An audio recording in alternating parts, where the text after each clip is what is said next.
Boa noite a todos.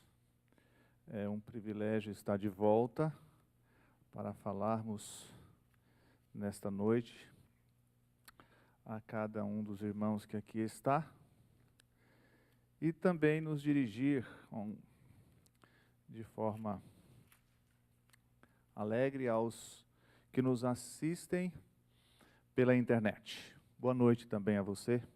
Está longe, mas certamente está perto pelo poder de Deus. Usamos o personagem Jó para falar do que nós precisamos nesses últimos dias que antecedem o tempo de angústia, os últimos dias do grande conflito até a volta de Jesus. Por que Jó? Alguns autores adventistas, eles creem que Jó é um exemplo fiel do que nós iremos passar, do que os últimos acontecimentos trarão para os fiéis vencedores.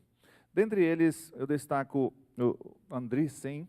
Ele, no Ritual do Santuário, no seu livro escrito, ele diz: os filhos de Deus que vivem nos últimos dias passarão por experiências idênticas às de Jó. Serão provados como ele foi, serão privados do apoio humano como Jó foi, terá Satanás direito de persegui-los para atormentá-los. Além disso, o Espírito de Deus será retirado da terra. Será eliminada a proteção dos governantes terrestres. O povo de Deus, nos últimos dias, estará perplexo, mas, como Jó, manter-se-á firme aqueles que tiverem o caráter semelhante ao de Jó. É interessante, sem aqueles atributos que Deus transfere aos seus filhos, nós não conseguiremos habitar na presença de Deus. De forma alguma conseguiremos. E eu quero de novo relembrar no capítulo 1, versículo 1, o que Moisés, como disse, creio ser o autor do livro de Jó, escreve no verso 1, por favor. Só mostra o slide seguinte. Isso. Havia um homem na terra de Uz, cujo nome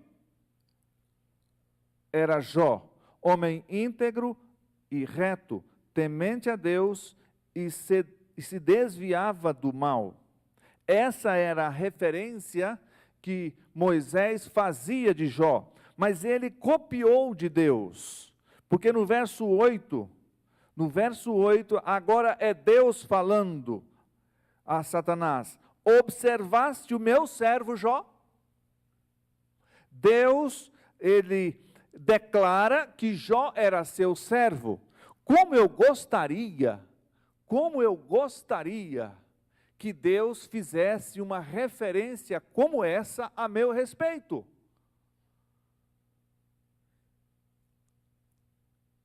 E ele continua dizendo: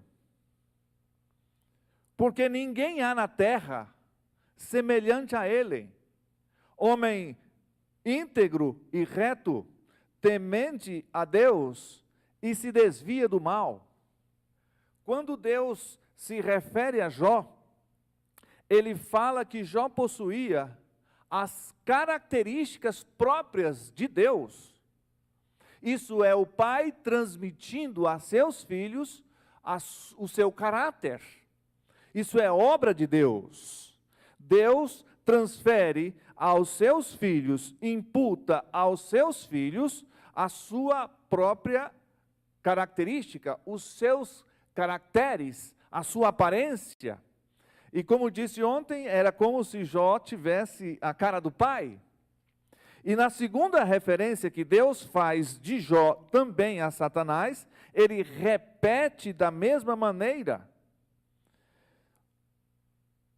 No capítulo 2, versículo 3, diz: perguntou o Senhor a Satanás: observaste o meu servo Jó?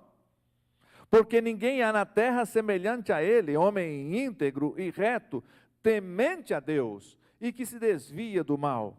Ele conserva a sua integridade, embora me incitasses contra ele, para o consumir sem causa. Dessa maneira, Deus destaca essas características que ele transfere para Jó, mas não foi por acaso. Se você olhar como Jó se comportava em termos da relação dele com Deus, você percebe que isso não é escolha voluntária de Deus tornar uma pessoa íntegra. Não, é uma permissão humana. Tornar uma pessoa reta, Deus não faz isso à revelia, a seu bel prazer. Tem que haver a permissão humana. Ou seja, você jamais terá esses atributos, essas características da integridade divina, da retidão do Senhor, da capacidade de manter-se fiel aos princípios do Senhor, desviando-se do mal, simplesmente porque Deus quis. Claro que Deus pode, mas Deus quer que você permita que Ele faça isso. E Jó permitia isso. Se você quiser a confirmação, basta ver no capítulo 1, versículo 5. Diz que, decorrido o turno de dias dos banquetes dos filhos, das festas de aniversário, chamava Jó a seus filhos e os santificava ao Senhor. Essa expressão, os santificava, os colocava diante do Senhor, dedicava-os ao Senhor. Qual era o temor de Jó? É que por alguma razão seus filhos eles se distanciassem pelas festividades, por alguma palavra dita, por algo feito, que eles pudessem ter se distanciado do Senhor. Então Jó os santificava.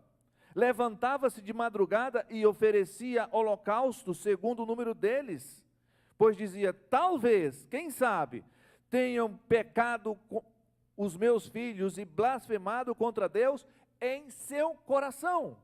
Jó sabia, pelas informações obtidas, que não haviam praticado nenhum ato indecente, nenhuma ação imoral, nenhum pecado visível.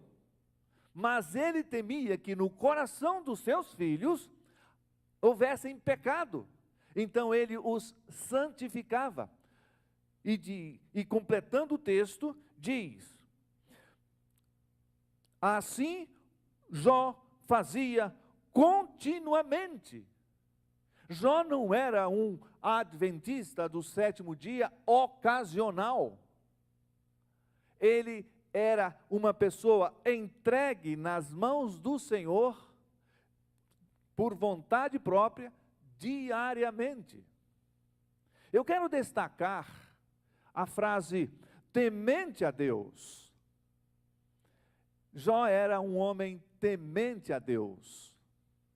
Isso é magnífico quando você estuda um pouquinho na palavra de Deus o que isso representa. Ele próprio diz, no capítulo 22, abra a sua Bíblia aí, no capítulo 22, ele dá uma explicação do que vem a ser temer ao Senhor.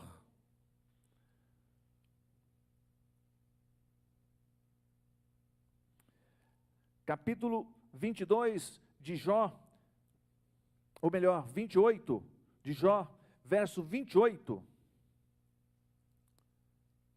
Capítulo 28, verso 28, o próprio Jó diz, e disse ao homem, eis que o temor do Senhor é o quê?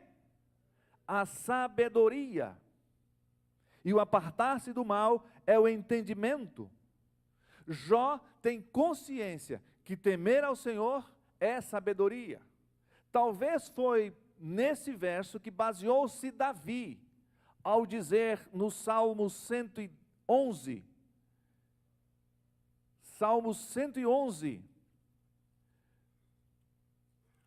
versículo 10. O temor do Senhor, Salmo 111, versículo 10. O temor do Senhor é o princípio da sabedoria, é a base da sabedoria, é o alicerce da sabedoria. Talvez Davi tenha se inspirado em Jó ao referir-se a isso. E com certeza, Salomão também inspira-se em Davi e em Jó para repetir a mesma frase em Provérbios, capítulo 9, versículo 10, que diz, capítulo 9, versículo 10, o temor do Senhor é o princípio da sabedoria. Essa palavra temor, ela, no nosso mundo ocidental, ela tem um significado meio que negativo. Traduzimos muito essa palavra por medo, por horror. Mas no hebraico, no grego, esse significado é o último que a Bíblia aplica quando se refere a Deus. Porque os primeiros significados têm outra conotação. Para você entender melhor, temer a Deus é o princípio da sabedoria. Você vai compreender agora da seguinte maneira: quem é Deus? Como é que você define Deus? Usamos muito a definição da Bíblia. Deus é amor. Quando nós lembramos dos atributos de Deus, nós lembramos não só do amor, mas lembramos do que mais? A sua onipotência. Lembramos também mais da sua onisciência. E também da sua onipresença.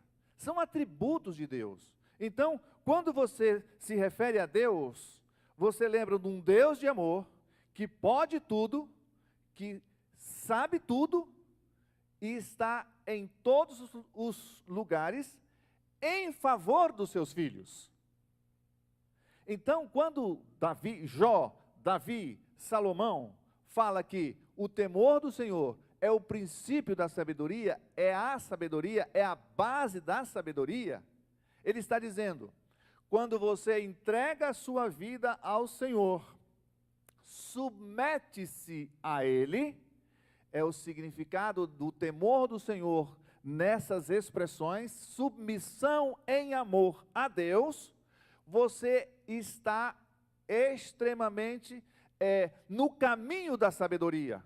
Porque é claro, se você permitir que Deus cuide de você, que Deus te proteja, que Deus te guie, que Deus te oriente e te salve, você é extremamente sábio. Então, quando a Bíblia fala que Jó, ele temia ao Senhor, ela simplesmente queria dizer, por vontade própria, Jó escolheu colocar a vida dele nas mãos do Senhor, na direção de Deus. Ele não simplesmente era um afeiçoado por Deus. A história de Jó mostra claramente que ele cria em Deus e submeteu-se voluntariamente, por escolha própria, a Deus. Assim, nós também temos que viver. O temor do Senhor é o princípio da sabedoria. Não foi à toa que Salomão escreveu no livro de Eclesiastes, capítulo 12,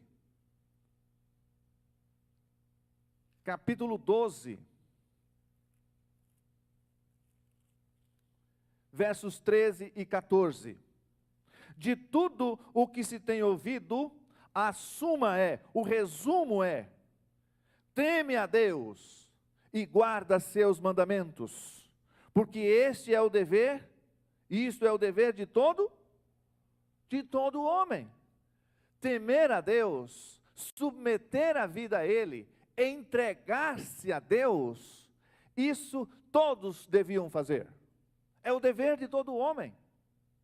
Então Jó se torna referência para todos os que dizem que creem em Deus. Temos que submeter nossa vida a Ele. Também não é por coincidência que as últimas mensagens ao mundo, a mensagem de salvação, as 3 mensagens angélicas, fala desse mesmo temor. Lembra Apocalipse capítulo 14? Lembra lá? Vamos conferir. Vamos conferir. Apocalipse capítulo 14, versículos 6 e 7. Vi outro anjo voando pelo meio do céu, tendo um evangelho eterno para pregar aos que se assentam sobre a terra. Todos precisam seguir a mesma coisa. Esse é o dever de todo homem, lembra?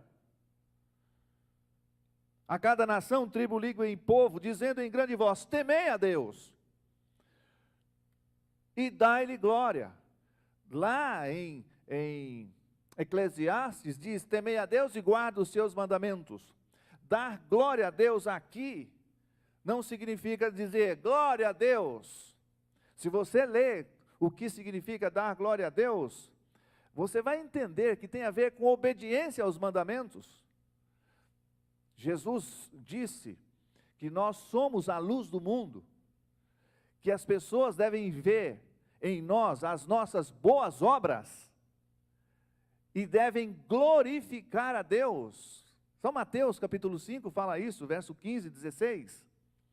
É através da nossa obediência, dos nossos atos de vida, após nossa submissão a Deus, o temor do Senhor, que as pessoas vão poder escolher seguir a Deus também. Elas vão poder ver em nós o caráter de Deus e querer conhecer mais esse Deus. Assim era Jó. Jó era um homem temente a Deus, que se desviava do mal. Ele tinha os mandamentos do Senhor como base da sua vida. Irmãos, eu estou tentando resumir aqui, em poucas palavras, o que você e eu como devemos viver nesses últimos dias. Não devemos procurar fazer a nossa vontade, devemos entregar diariamente, todos os dias, nossa vontade a Deus, submeter-nos ao Senhor. Isso é temer a Deus. Ao você se levantar e sair para a sua lida, você tem sempre que dizer: Senhor, eu não quero fazer a minha vontade hoje, eu quero fazer a sua vontade. Eu quero ir onde o Senhor quer que eu vá. Preciso trabalhar, mas eu quero que o Senhor esteja à frente das minhas ações, dos meus pensamentos, das minhas reações. Eu quero que as pessoas vejam em mim o seu caráter. Eu não quero apenas sair para trabalhar, para viver, para ganhar sustento. Eu quero que as pessoas vejam as minhas boas obras, que o Senhor opera em mim, e queiram servir o Senhor também. Quer sejam da minha nacionalidade, ou quer que sejam de outras nacionalidades. Jó é um exemplo de vida para os que pretendem ser vitoriosos nesse conflito final. Jó. O que também nos deixa assim maravilhados é ver a coerência divina no trato com o ser humano. Desde a época patriarcal, Abraão, Jó, o procedimento que Deus espera do ser humano até o fim, pois nós acabamos de ler aqui o que as 3 mensagens angélicas para o tempo do fim fala, é a mesma coisa. Deus não é incoerente. Teme a Deus, e Jó temia, desvie-se do mal, guarde os seus mandamentos. Eclesiastes falou, desvie-se do mal, é a mesma coisa. Porque esse é o dever de todo homem, Enquanto que Eclesiastes, no verso seguinte, disse: porque Deus há de trazer a juízo todas as obras, até as que estão encobertas. E João, no Apocalipse, diz: teme a Deus e guarda os seus mandamentos, porque é chegada a hora do seu juízo. Ou seja, estamos vivendo no período final da história deste mundo. Deus espera que nós sejamos esse tipo de pessoa, semelhante a Jó. Caso contrário, queridos, nós não teremos oportunidade alguma de sermos considerados herdeiros das mansões celestiais. Não, não temos. O que tornou Jó? Como pôde Jó obter essa postura digna de um salvo? A sua submissão a Deus, a sua entrega de vida a Deus. Jó todos os dias ia à presença do Senhor. Jó verdadeiramente amava a Deus. Jó verdadeiramente amava a Deus. Eu insisto em que você seja um desses, que de fato você entregue sua vida aos cuidados de Deus, sob a direção dEle, e que você viva para a vontade dEle, não para a sua vontade. Essa é a proposta que você tem que estabelecer para a sua vida. Bom, Jó, ele cria em Deus de forma tão viva,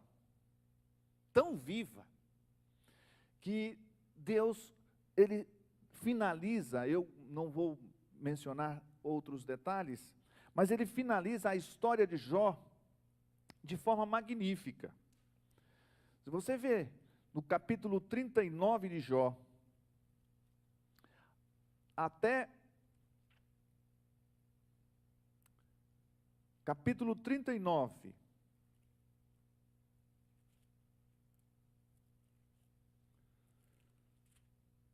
até o capítulo 42, que é o capítulo final, foi quando Jó pôde ouvir Deus.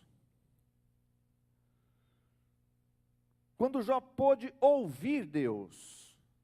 Capítulo 38, Deus começa falando com ele. Antes disso, Jó viveu no silêncio. Eu não sei quanto tempo ele passou com aquela doença terrível, com aquela situação desastrosa. Quanto tempo ele teve que ficar ali. Não há registro disso.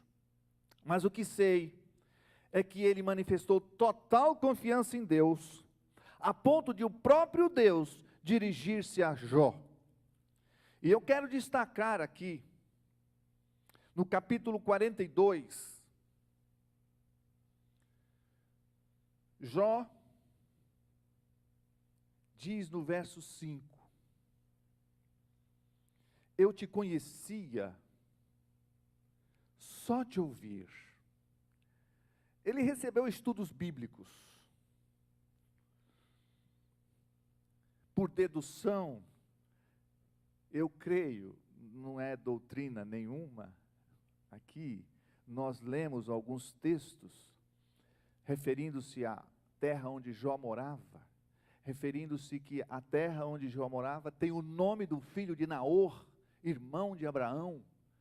Provavelmente, se Jó morasse ali, por onde Moisés, ou Abraão passou também ali, provavelmente Jó tenha aprendido de Deus, de uma fonte, através de um instrutor bíblico extraordinário. Para ter a fé que Jó tinha, ele tinha que ser semelhante ao professor dele. E imagino então que Jó tenha recebido estudos bíblicos de Abraão, o pai da fé.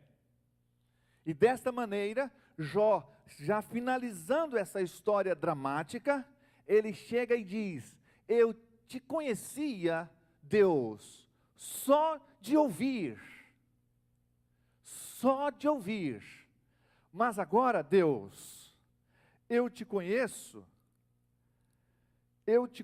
porque eu te vejo. A experiência de Jó era viva com Deus, a ponto de dizer: eu te vejo. Eu não sei o que ele queria dizer com isso, mas eu sei que ele tinha olhos para ver, pela fé, se fosse necessário, a pessoa de Deus. A experiência que ele tinha com Deus diária era tão forte, que ele podia dizer: eu vejo o Senhor. Eu ouvia apenas, mas agora eu vejo. Irmãos, por muitos anos, talvez você tenha tido uma experiência religiosa com Deus, só de ouvir. Alguém falou, eu li, mas a sua experiência com Deus tem que ser viva, a ponto de dizer: eu vejo o meu Deus. Eu estou intimamente ligado a Deus. Você tem que ter essa experiência religiosa. Você tem que permitir Deus dirigir a sua vida. Você não pode em momento algum tomar a direção dela. Você tem que dizer: Senhor, fala comigo através da sua palavra. Em oração você clame por isso. Agora, o detalhe da intimidade de Deus com Jó era tão grande, que Deus, quando falou com Jó, conversou com Jó, Deus não consertou os problemas de Jó em falar com ele. Irmãos, como Jó teve paciência e fé. Deus falando com ele, ainda não consertou o problema de Jó. Olha o que a Bíblia fala, nos versos seguintes, no capítulo 42, nos versos seguintes ao 7, o Senhor falou essas palavras, tendo o Senhor falado estas palavras a Jó, o Senhor disse também a Elifaz o Temanita: a minha ira se acendeu contra ti e contra os seus 2 amigos, porque não dissestes de mim o que era reto, como o meu servo Jó sempre dizia. Lembra que, diante de todos os infortúnios, Jó não ousou blasfemar contra Deus. Os amigos de Jó, que por certo eram homens que temiam a Deus também, que criam no Deus que Jó cria, talvez tenham recebido instruções como Jó havia recebido do mesmo instrutor bíblico, mas eles não criam em Deus como Jó creu. Então, Deus disse para Elifaz: toma 7 novilhos, 7 carneiros, e ide ao meu servo Jó, e oferecei holocaustos por vós. Em nenhum momento a Bíblia diz que Deus curou Jó. Em nenhum momento a Bíblia diz que Jó ficou restabelecido para que ele pudesse interceder pelos seus amigos. É interessante você entender isso. Às vezes, Deus está ainda tendo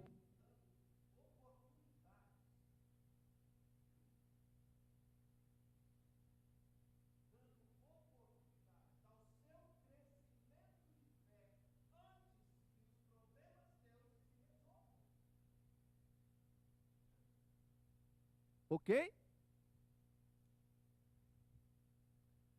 É bem possível que Deus ainda esteja esperando alguma coisa acontecer na sua vida. Eu fiquei pensando assim: por que Deus não curou Jó ali, para depois ele receber os amigos dele? Não era essa a proposta divina. Isso tem uma lição muito profunda para nós.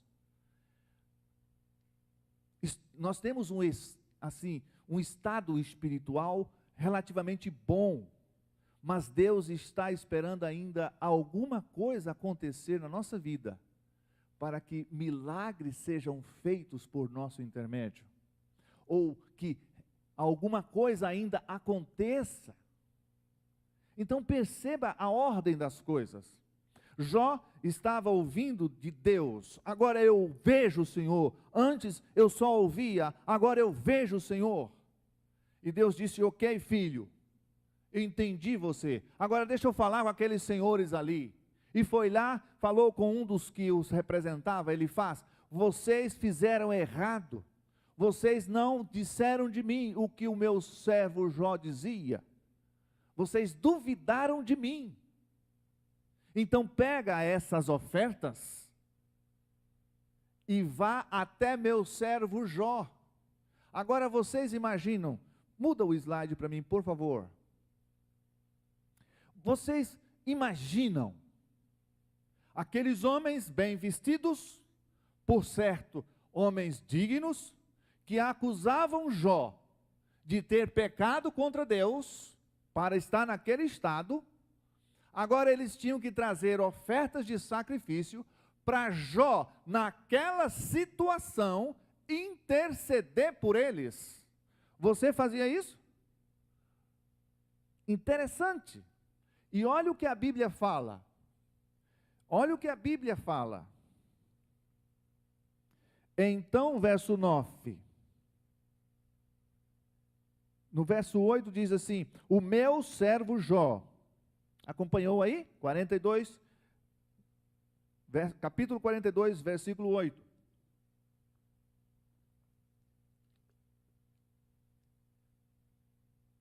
Diz: o meu servo Jó orará por vós, porque dele aceitarei a intercessão, para que eu não vos trate segundo a vossa loucura, porque vós não dissestes de mim o que é reto, o que era reto, como meu servo Jó. Queridos,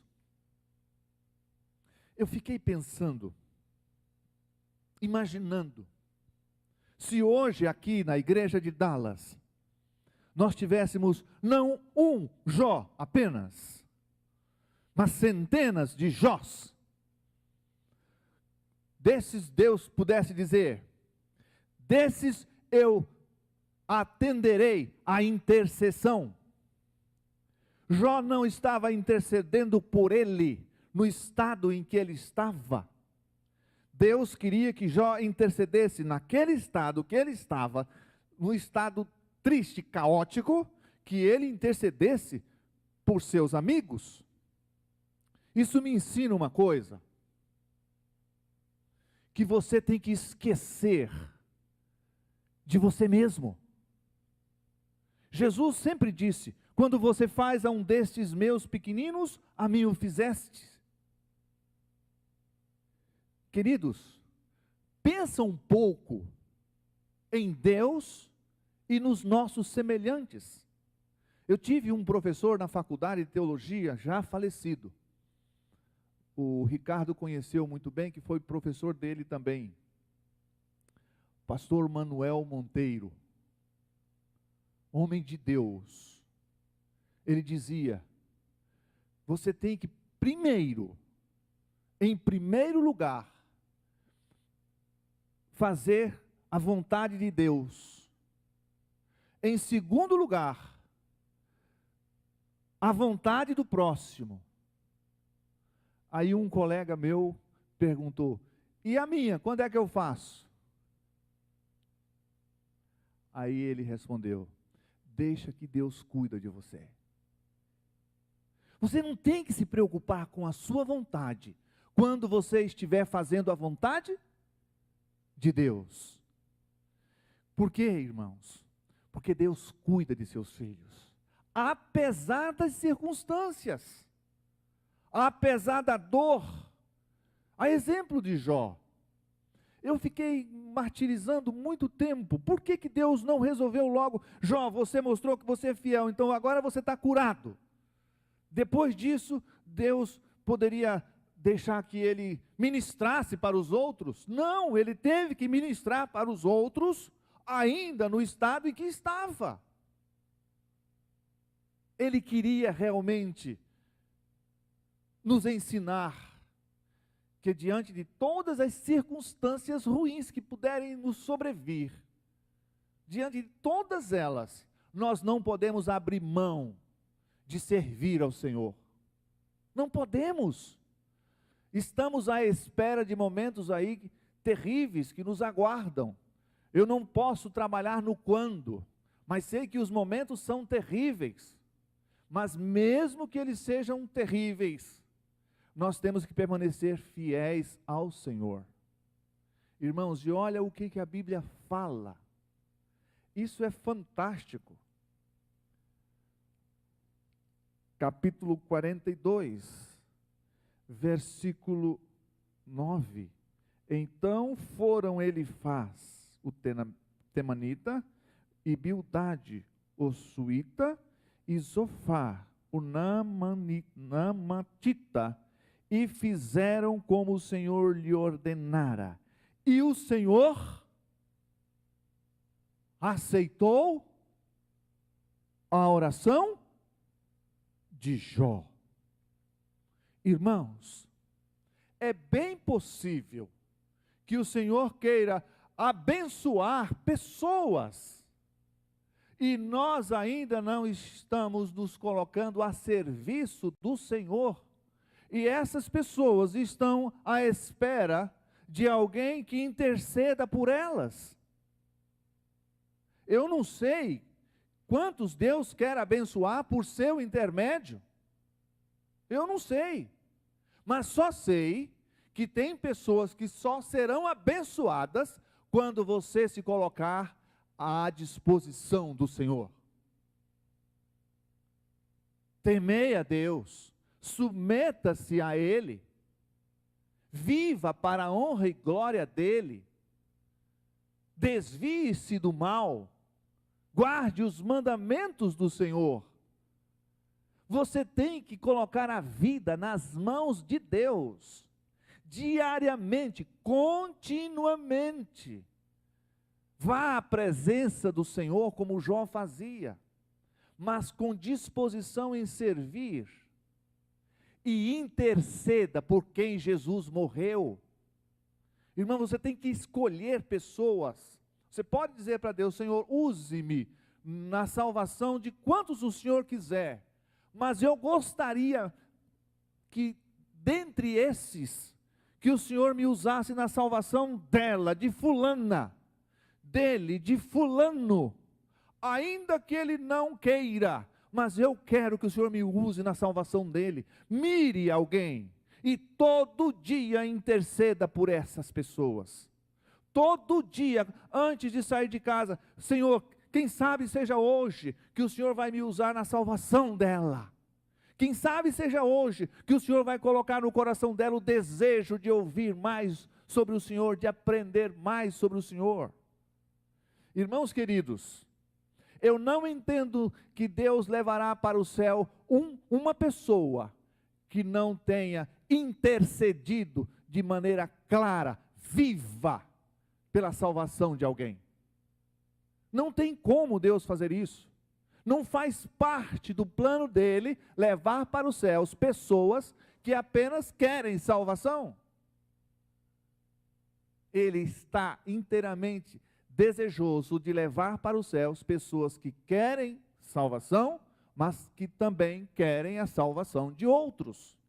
E na experiência de Jó ficou bem claro isso, que Deus só mudou a sorte dele quando? Olha o verso seguinte. Olha o que a Bíblia fala no verso seguinte. Mudou o Senhor a sorte de Jó quando este orava pelos seus amigos. E o Senhor deu-lhe o dobro de tudo o que antes possuía. Deus conversou com Jó. Jó reconheceu Deus como seu Senhor. Jó humilhou-se perante Deus. E Deus ainda não tinha curado Jó.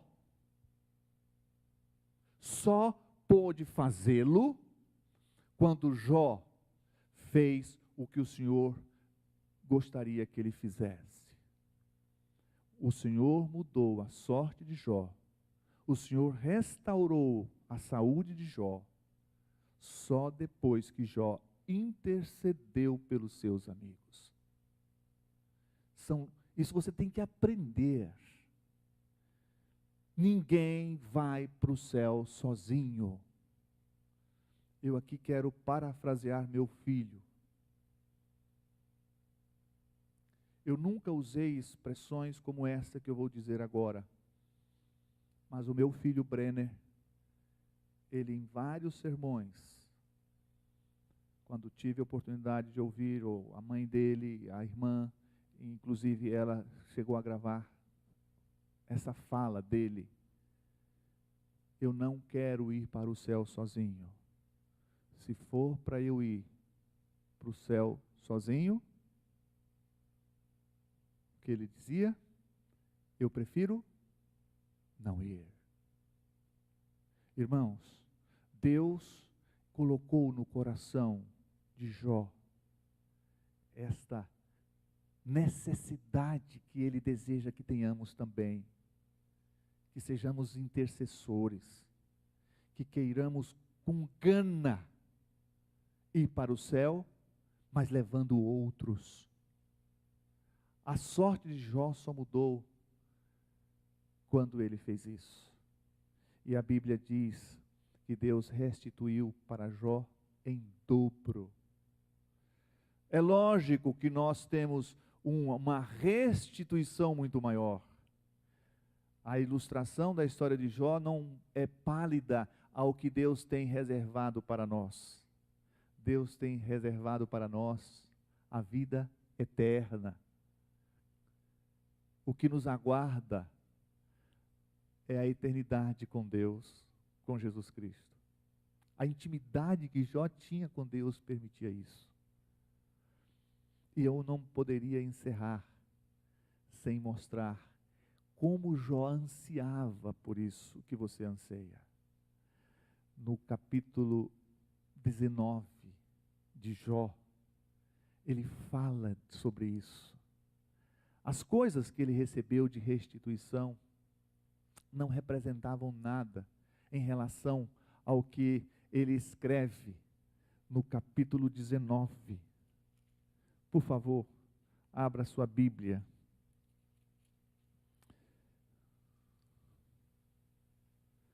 Versículos 25 até o 27.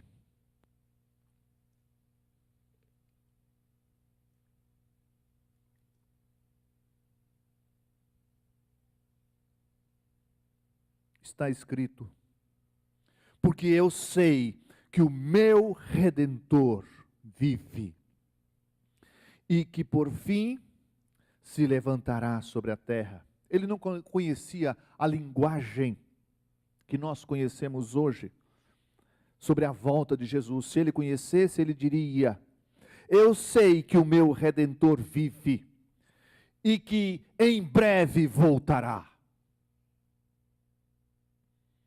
Depois, revestido o meu corpo de minha pele.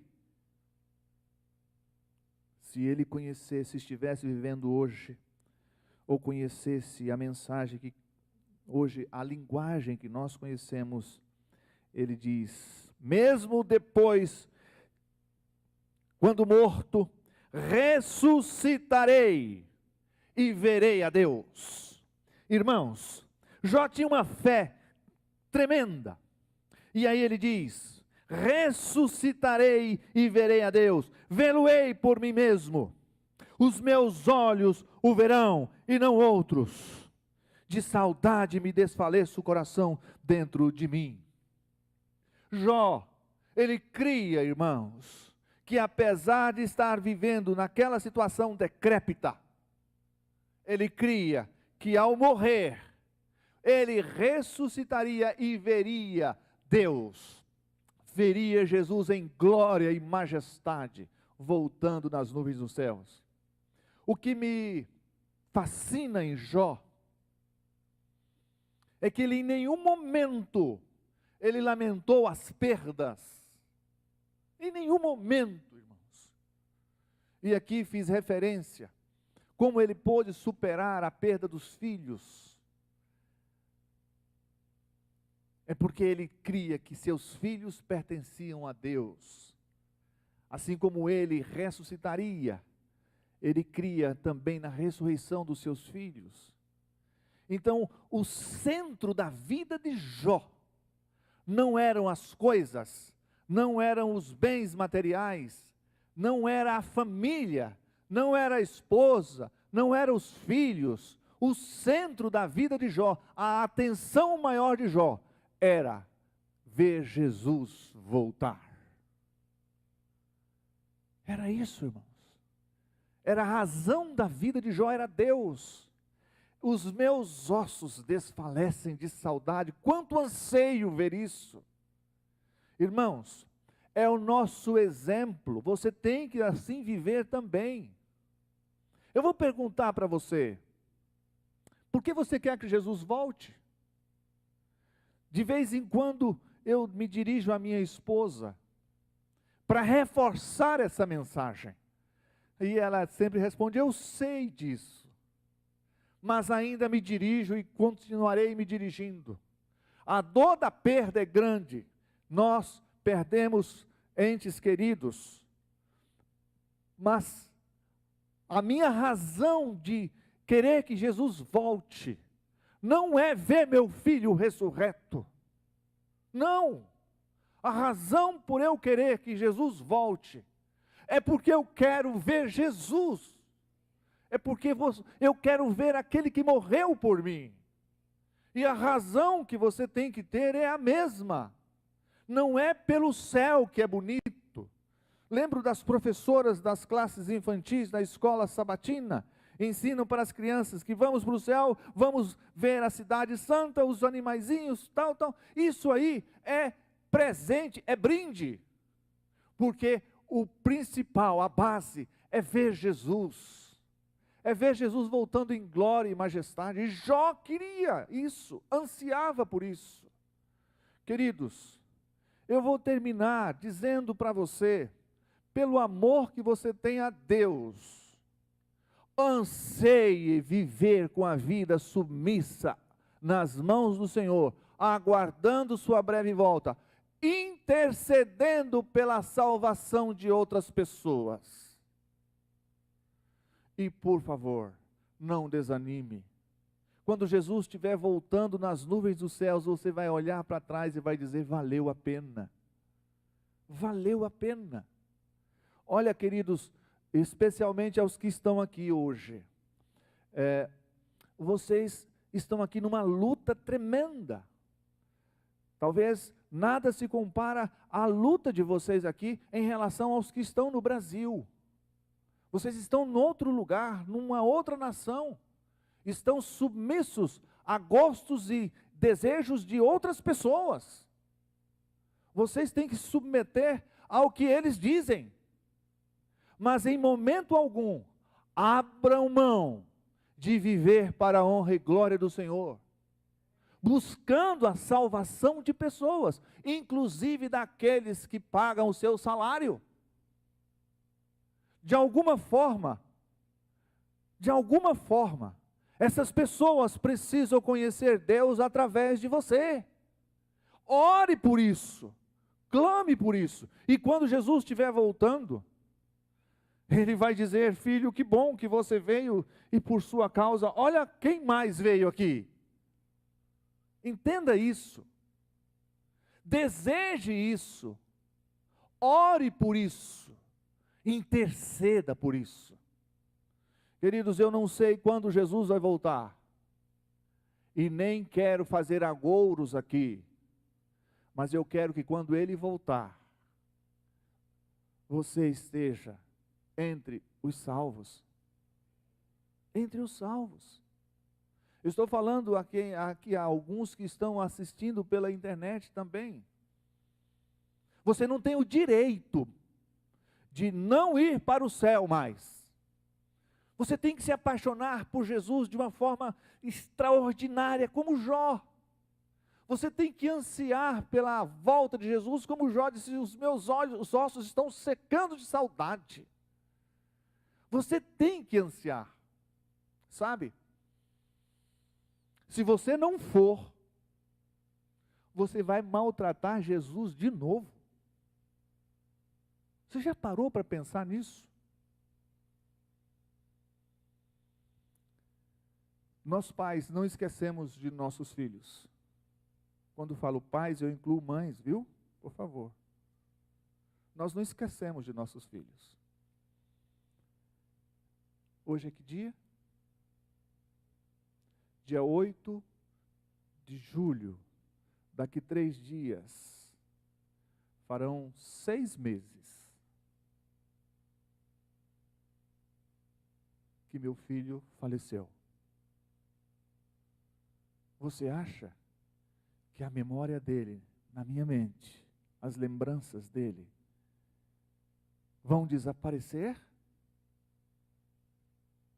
Hoje, dia 11, irá fazer 6 meses, mas parece que foi hoje que eu perdi meu filho. Quando Jesus estiver voltando, se você não for para o céu, vai ter um sério problema. Eu vou dizer para você qual é o problema. Talvez você nunca parou para pensar nisso. Eu queria que você entendesse por que Satanás quer que você não vá. Por que ele quer que as pessoas que vivem ao seu redor também elas fiquem aqui na terra e se percam. Eu vou explicar isso com muita clareza. Satanás não tem nada a ver, assim, diretamente contra você. O problema dele é contra Jesus. Você é apenas um instrumento para magoar Jesus.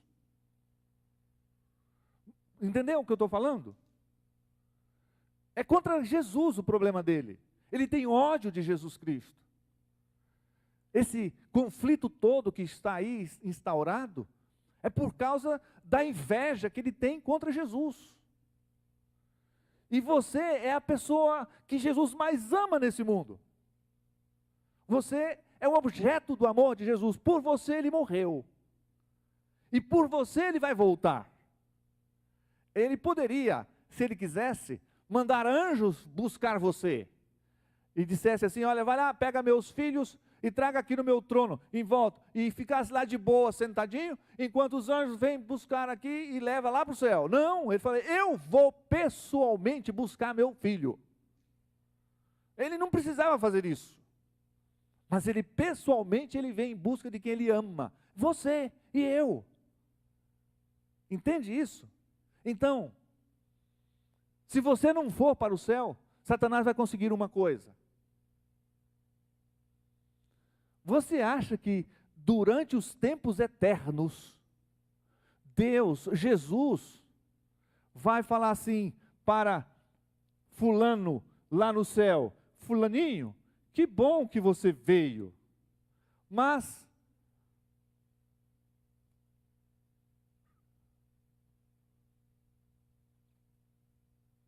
você veio no lugar de, como é seu nome? Rúbia. Rúbia não quis vir. O problema é dela. Mas você veio.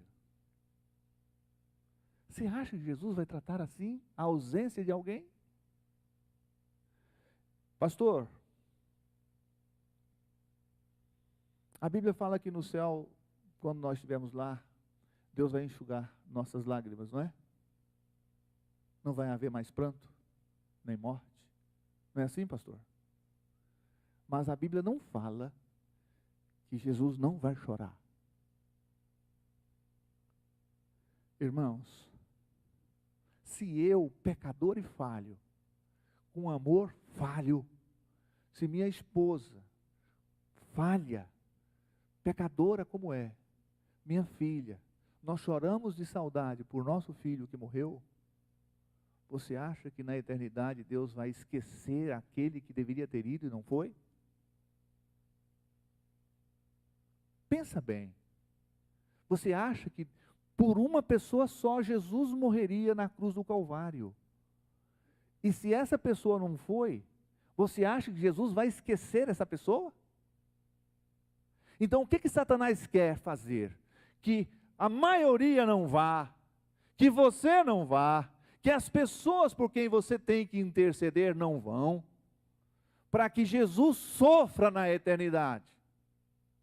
Ele sabe que ele é um derrotado, ele sabe que ele não tem mais solução, ele sabe que o fogo está determinado para ele, que ele vai ser carvão, mas ele sabe que se alguém não for, vai machucar o coração de Jesus.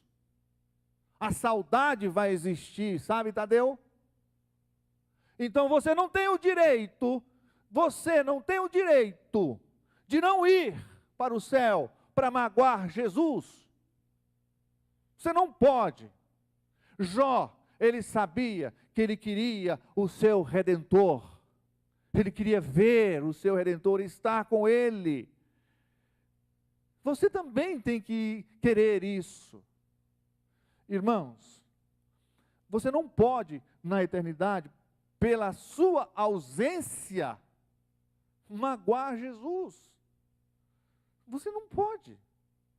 Você tem que dizer, Senhor, eu vou, eu quero estar com o Senhor, eu quero te abraçar, eu quero te beijar.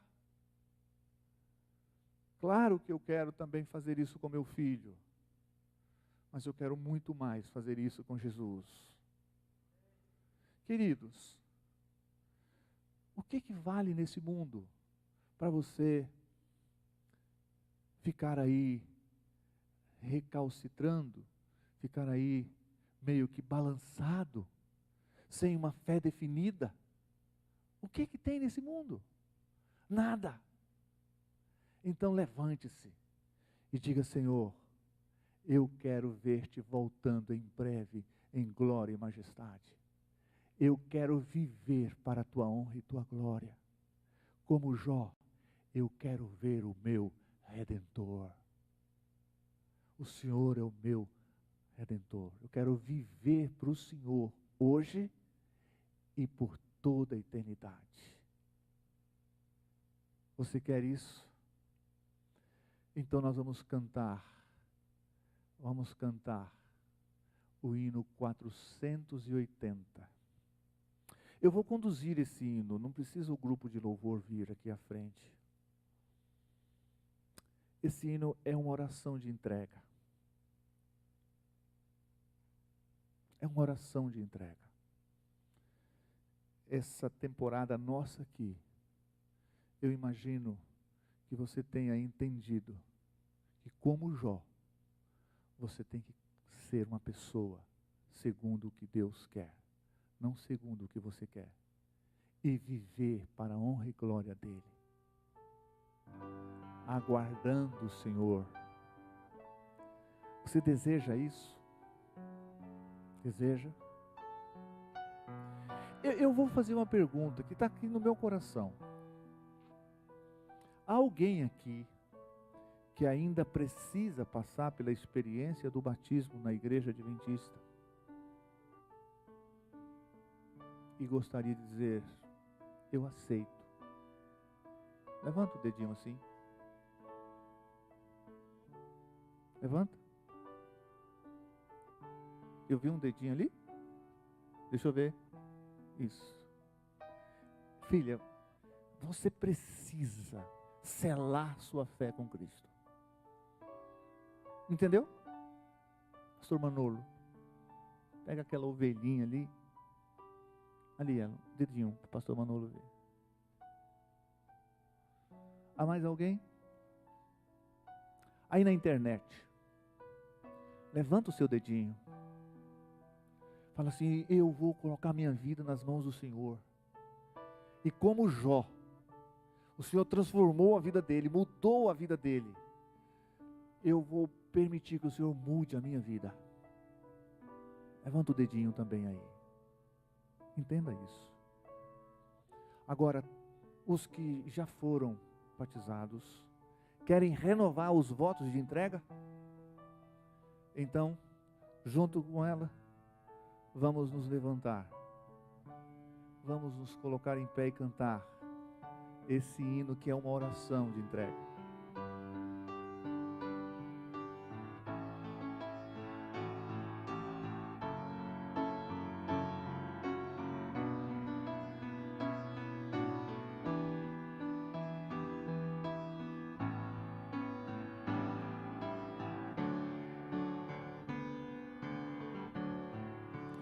Em tuas mãos, em tuas mãos, quero, ó Deus, me colocar em tuas mãos.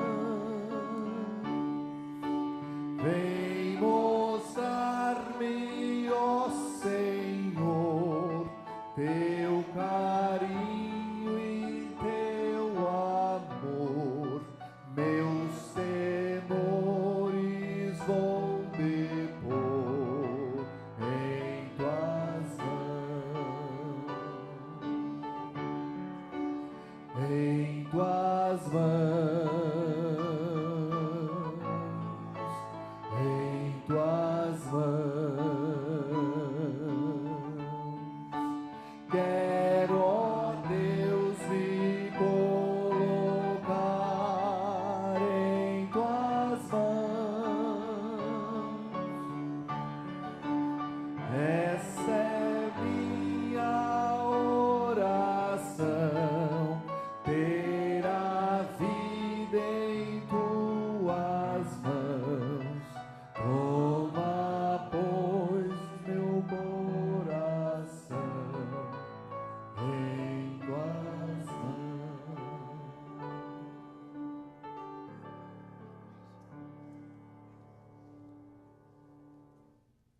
Senhor, esses momentos que passamos na tua presença, que representem todos os dias da nossa vida até a volta de Jesus. Não permita que nossa fé desfaleça, ó Senhor. Então quebra nosso orgulho, nossa vaidade, nossa autossuficiência e implante em nós a retidão de Cristo, a justiça dele, e santifique-nos para a tua honra e tua glória. Nós não queremos mais viver tomando a direção da nossa vida, fazendo o que achamos que deve ser, mas queremos viver servindo o Senhor, segundo a tua palavra, obedecendo a tua vontade. Pai, toma estes e todos os que nos cercam em tuas mãos. Faça em nós a tua vontade. E, ó Deus, que por nosso intermédio, pela a nossa dedicação em interceder, orando e trabalhando em favor de pessoas, que estas pessoas se juntem a nós, entregando a vida delas para o Senhor, para que quando Jesus em breve voltar, nós estejamos juntos de braços abertos para receber o nosso Salvador em glória e majestade. Senhor, não queremos viver nesse mundo sem que o Senhor nos dirija. Por isso, toma a nossa vida agora em tuas mãos. E nos eleve, Senhor, diariamente a uma atmosfera espiritual pura, santa, dedicada a Ti, de tal forma que ela influencie os que nos cercam, para também Te seguir e Te servir, e assim que juntos caminhemos firmes até a volta de Jesus. Que da nossa vida possa transbordar salvação aos que nos cercam. Continue com esses irmãos aqui. Continue com todos os seus familiares, onde estiverem, em nome de Jesus. Amém.